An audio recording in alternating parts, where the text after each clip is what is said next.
இந்த queen size கட்டில்ல எல்லாருமே வந்து பாத்தீங்கன்னா சாதாரண மரம் போட்டு கொடுப்பாங்க. நம்ம வந்து பாத்தீங்கன்னா பூவரச மரத்திலேயே இந்த குயின் சைஸ் கட்டில் என்ன எல்லாருமே டீ கூட்டு அப்படி இப்படின்றாங்க. நீங்க பூ அதெல்லாம் வந்து நல்ல உருட்டலுங்க.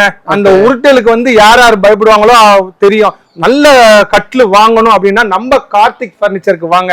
அதாவது பாத்தீங்கன்னா இங்க பாருங்க, full and full hand carving ஒர்க்ல 2 இன்ச் திக்னஸ்ல 5க்கு 2 பார் போட்டு உங்களுக்கு செட்டிநாடு சைஸ், அதாவது பாருங்க இந்த செட்டிநாடு சைஸ் போல்டு போட்டு 4க்கு 4 லெக் போட்டு உங்களுக்கு full and full complete foam mattress நாங்க பண்ணி கொடுத்துட்டு இருக்கிறோம். உள்ள எப்படின்னா எதுங்க இந்த கீழே இருக்கிற பிளேவுட் பாத்தீங்கன்னா 3/4 பிளேவுட் போட்டு 2 இன்ச் கிணத்துல யாருமே பார் போட்டு தர மாட்டாங்கன்னு 4 இன்ச் சைடு பார் பாத்தீங்கன்னா 5க்கு 2 சைஸ் பார் போட்டு 4 சப்போர்ட், அதாவது 2க்கு 1.5 தான் சப்போர்ட் போடுவாங்க. இந்த மெத்தையும் வெறும் 11,000 ரூபாய்க்கு நம்ம தந்துட்டு இருக்கிறோம்னு. அது இல்லாம தமிழ்நாடு முழுவதும் நம்ம டெலிவரி செஞ்சு தரது நம்ம கார்த்திக் பர்னிச்சர் இருக்குன்னு வந்து ஒன்ஸ் வந்து விசிட் பண்ணுங்க, நல்ல பொருளா வாங்கிட்டு போங்க.